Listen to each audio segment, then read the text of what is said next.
2023 সালের 7 অক্টোবর শুরু হওয়া সংঘাতের পর থেকে গাজা উপত্যকায় ইসরায়েলি হামলায় 9,600 থেকে 20,000-এর বেশি শিশু প্রাণ হারিয়েছে। তীব্র খাদ্য সংকটে ভুগছেন গাজাবাসী।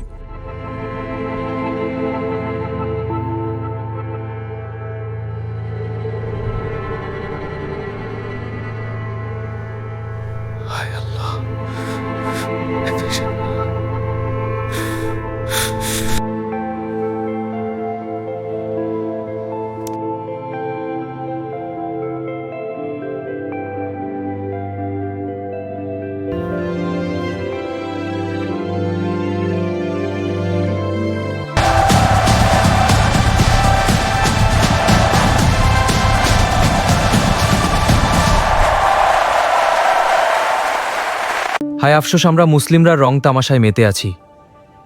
জেদ্দা টাওয়ার বানাই, বুরুজ খলিফা বানাই, অথচ আজ ফিলিস্তিন কি দশা। আমাদের আজ এই অবস্থার জন্য আমরা নিজেরাই দায়ী। আমরা দুনিয়াকে জান্নাত ভাবছি। আকবার।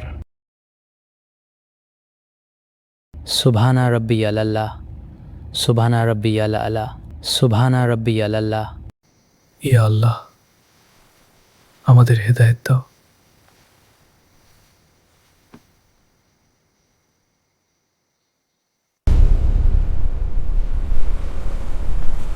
উঠো হে যুবক, আজ দেখব তোমার বাহুতে কতটুকু জোর।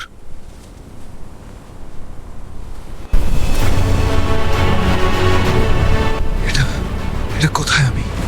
জিহাদের ময়দানে কালেমার পতাকা আজ বিজয়ী হবে।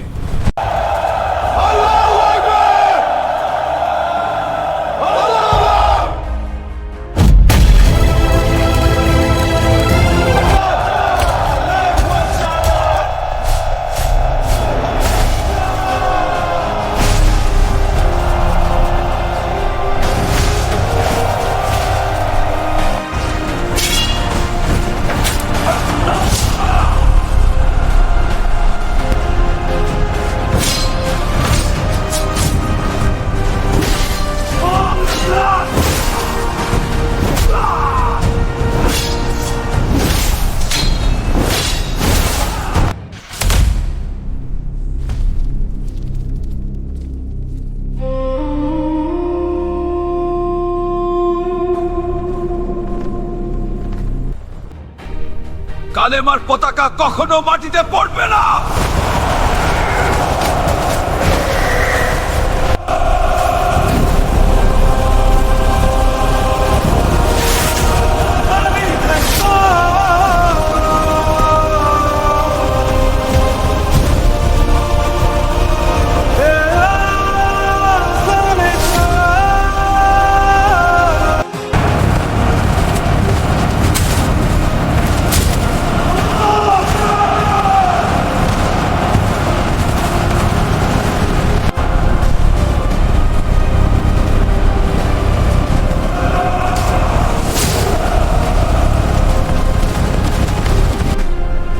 আমি ওর শরীরে অসংখ্য ক্ষত দেখছি, কিন্তু ওর চোখে কোনো ক্লান্তি নেই।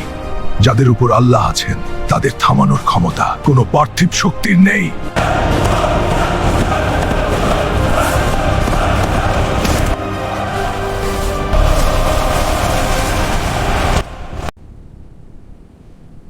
আশহাদু আল্লা ইলাহা।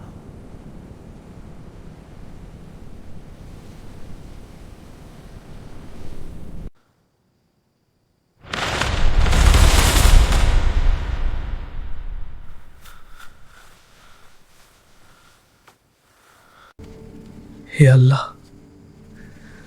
আমাকে সেই মৃত্যু দিও। আমি স্বপ্নে দেখলাম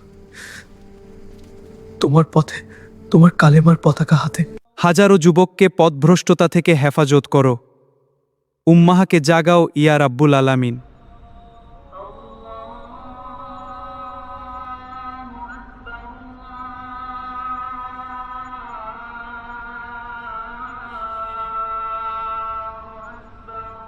thanks to all. By the grace of almighty Allah আমরা পরিবর্তন আনতে পেরেছি। একটা সুস্থ বিনোদনের এটা প্রয়োজন ছিল। এখন ন্যাশনাল অ্যাওয়ার্ড দেওয়া হালাল বিনোদনে। যুব সমাজ যেখানে আগে ছিল বুকের ভিতর তুই ঝাঁপ দিব তোর মনে, সেখান থেকে আমরা বের হয়ে এসেছি। যুবকদেরকে বলি নামাজ পড় আর দ্রুত বিয়ে কর, দুনিয়া আমাদের জন্য পরীক্ষা স্বরূপ। সবাই একসাথে বলি আল্লাহু আকবার।